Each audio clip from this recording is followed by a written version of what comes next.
to another episode of the Shite and Sarcasm Engineering Show, fronted by everyone's most favourite 5-year-old in the cycling industry, yours truly.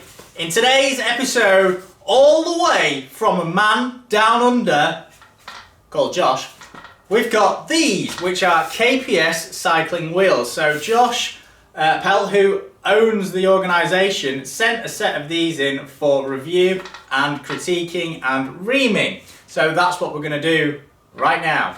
Now, before I go any further, I should really say a little bit about the box, the construction and everything that comes with it.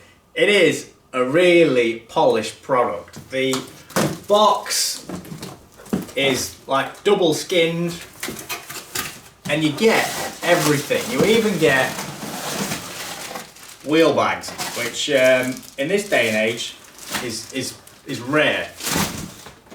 That's the accessory box. Even that is it's a polished product. So people who are into that kind of thing need look no further. Now some of you with small penises want to know what this stuff's like, so I've reboxed it for you. In fact, well, I haven't really used it. The skewers come with the wheels. So you've got a front one and a rear one. You've got some spare spokes in there. Now these are quite an interesting design because the very ends are round, but they only start to go flat sort of towards the middle.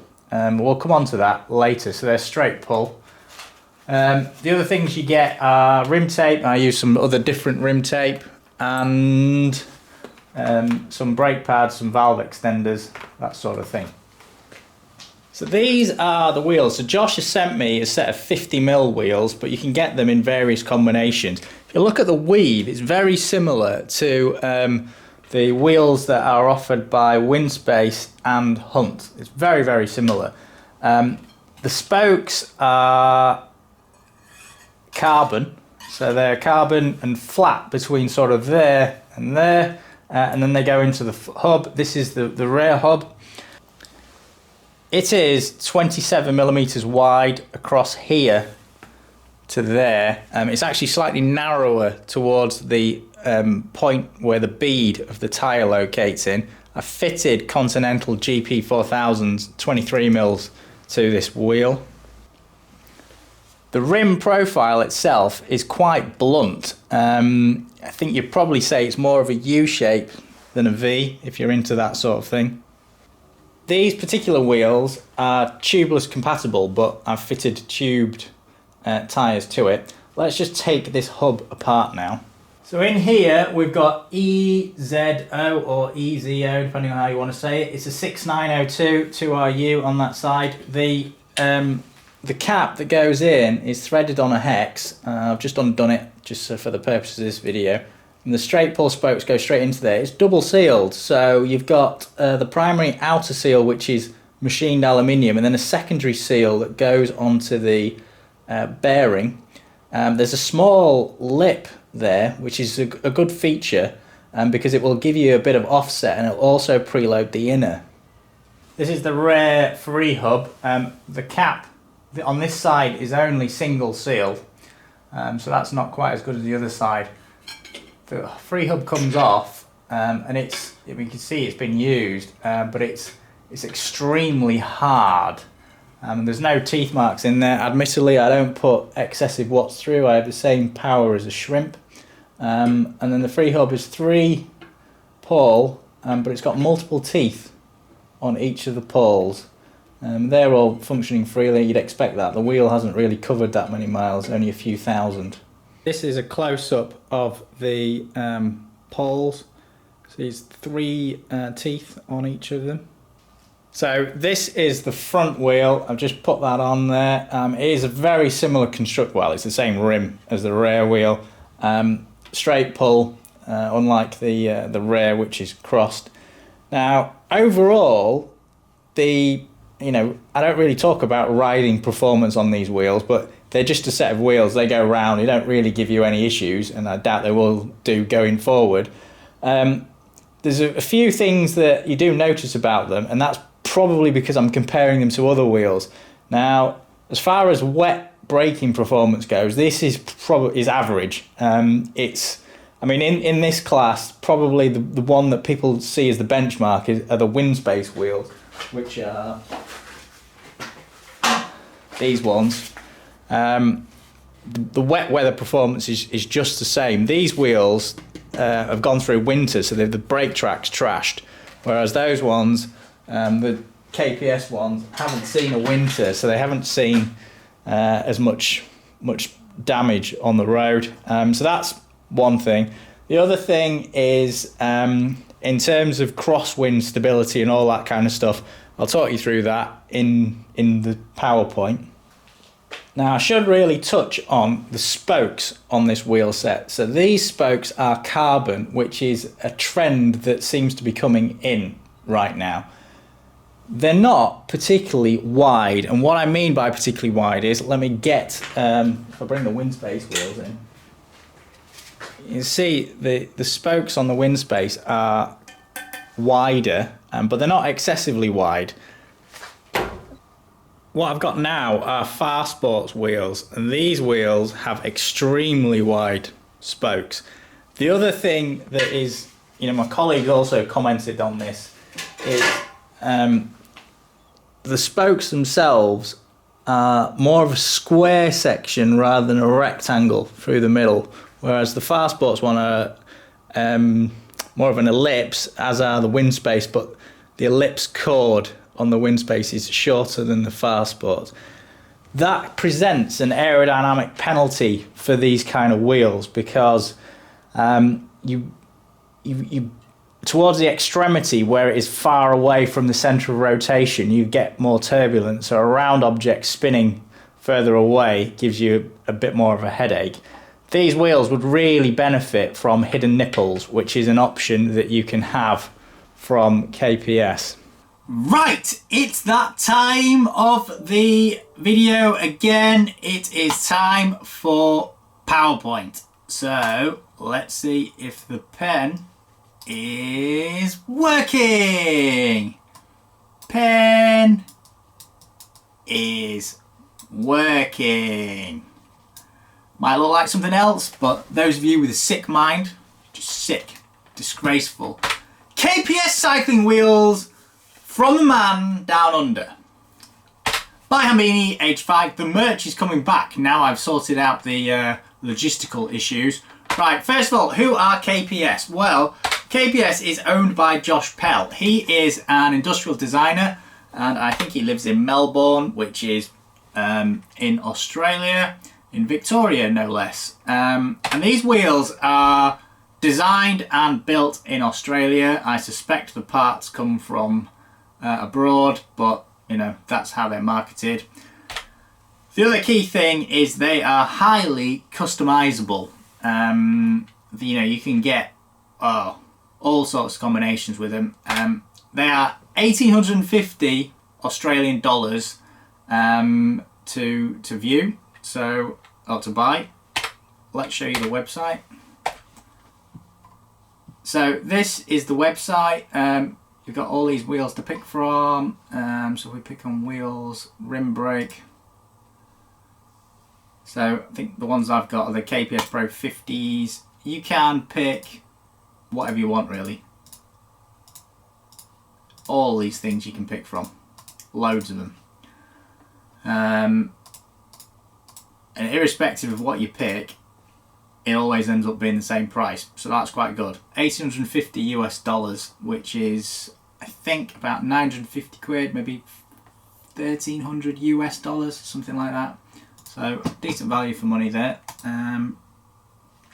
Right, let's carry on. Specification. So this is the specification of the wheels that I've got. So they are 50mm, tubeless compatible, rim brake obviously. I measured the weight at 1,496 grams. 27, it was almost 27.5 mil was the rim width. Carbon bladed spokes, but I alluded to it before, they're not bladed, as far as the eye can see. And EZO bearings And this one came with exposed nipples, but Josh assures me that you can get them with hidden nipples, which is something I think you should do. Right, wheel build quality. Radial run out was 0.3 of nothing really, 0.2, 0.2. All the spoke flats were in line, and that's just by eye. I didn't use a gauge or anything like that. Tension, I checked the tension with one of those El Cheapo Park Tool tension gauges.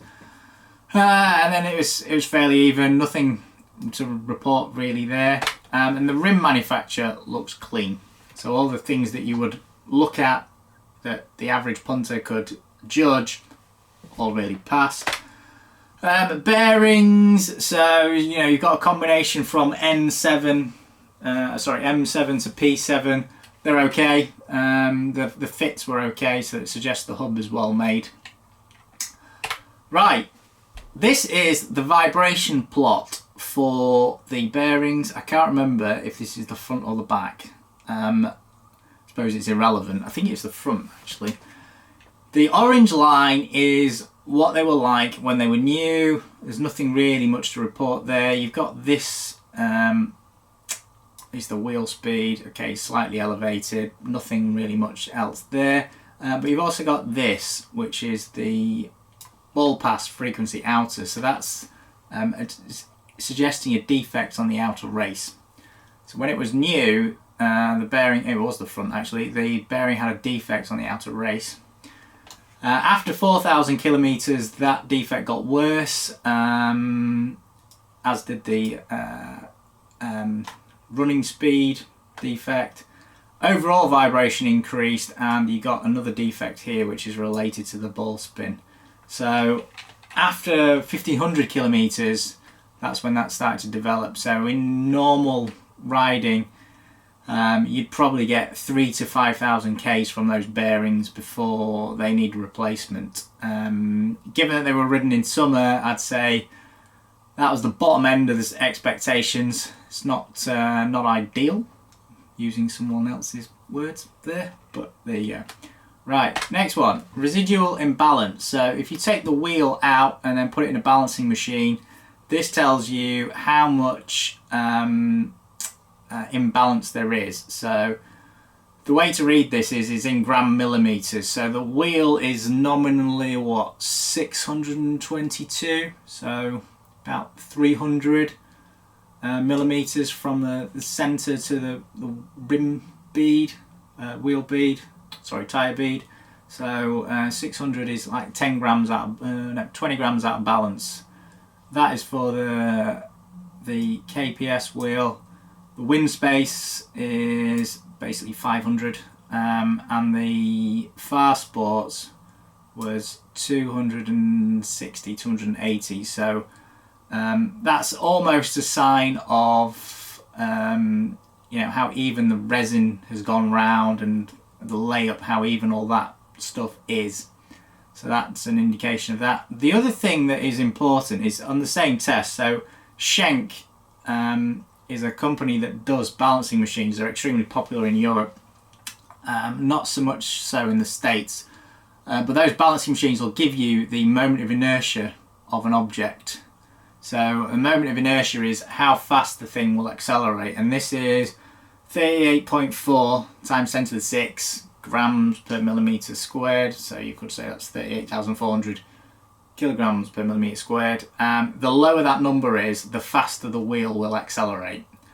That's just a law of physics. So all of these knobheads that I ream, usually in the cycling press, where they say, oh, these wheels spin up fast. Yeah, and then they go on and say these wheels hold their speed. The two aren't, you can have one but not the other. So if you've got a wheel that spins up fast, it will generally have a low moment of inertia, and if you've got a wheel that doesn't want to slow down, it'll have a high moment of inertia. It's just like a flywheel, basically. Yeah, that's where that wheel is. It's not class leading, but it's not bottom either. So I mean, that's where it is. What that's really saying is you want to have weight as close to the middle of the wheel as you can. So as the weight goes further and further out, it has more detriment to your ability to accelerate. So in a crit, you want that to be as low as possible. Right, stability control. So I put this just because I have been in the past. We've got stability criterion, sort of above 1 becomes unstable. So if you look at the 80mm wheel, which is this grey line, it's got a Diminished flow function around about 10, just over 10, and then it becomes unstable, whereas the 50mm wheels tend to be sort of 70, 80, and then they go unstable. And then when you get down the other side, you regain stability because you're basically going through a blender and there's no huge pressure differential building up and then collapsing. So the KPS wheel is average. There's nothing really else to say on that. Right, the aerodynamic summary. So overall, it's 189 watts. I hate putting this because I mean it can vary, but it gives you an idealized value. So at 30 k's, 189 watts. There is a penalty on these wheels because the rim is blunt on the trailing edge and you've got exposed nipples. So if you were to draw and this is what Zip like to do, if you was to draw a blunt object and then they have the airflow coming around, and then all of a sudden it would go around the corner and then drop off. Yep, separate. That doesn't work because you've got this fucking great nipple here, okay, that's spinning round, so the airflow can't stay attached that long and go off. It's just not going to happen. Now in the case of this wheel, that nipple has a seriously detrimental effect because the end is so blunt. So if you were to draw it, and this is exaggerating, but totally blunt, like that, you've got this thing sticking out, so it makes it worse. The spoke choice is rounded at the extremity, so where it meets the rim it's round, through the middle it's square. So, and I've said this before, so it looks like that in section. The wind space and the fast spots look like that. So if that's the wind space, the fast sports one looks more like that. It's much wider and the ends are rounded. So you know, these two are superior design, aerodynamically anyway. Now if we were to address those, the predicted would get down to 184, and given that these wheels are infinitely customizable, I would suggest you go down that route. So the good points, they are highly customizable, so you can pick whichever rim depth you want, whichever width you want, colours, all that kind of good stuff. The package is obviously very polished, but I mean for me, I couldn't give a flying fuck. I mean the box, provided it got there, that's okay for me, but other people want the wheel bags, want the, you know, the overall package. If you're in Australia, I think it's very good value for money. When I was doing a quick Google around Australian websites, you know, they came out fairly good value. Josh, if you have a problem, he's readily available. You can WhatsApp him or whatever and he'll sort you out, so you can't really fault that. Right, bad points, and I said this before, the combination that Josh has sent hasn't really done him justice, in my opinion. If to be fair to him, you've got a blunt rim, round spoke and a visible nipple, and that's caused the aerodynamic performance to be worse than it could be. So just those combination of things is not in his favour, but I can only review what's turned up. Bearings aren't brilliant. I mean the EZO, they are an OEM for lots of hub manufacturers, so it's not surprising that they're in there. The other one is TPI, they're again in there. They're not, they're average. I'd say they're average. I mean when you put them in versus in that size probably Fag or SKF or even NTN, any of them lot, because they're all made on the same line. It's in Japan. You're better off with one of those. But again, if you get them, then run them to failure, and then you can change them out. So it's not the end of the world there. Right, questions and comments. Please comment below, and then hit like and subscribe, because it does actually make a difference. Remember to follow me on Shitstagram and the website hambini.com. Josh is going to be along in the comments to answer anything. I think, I mean, the overall takeaway I would say is the wheels are well made. They're not going to really fail on you, and depending on the price point that it gets to, they may become like a complete, steal. But, and this is the but, aerodynamically, they're not setting my pants on fire. So that's me with my engineer hat on.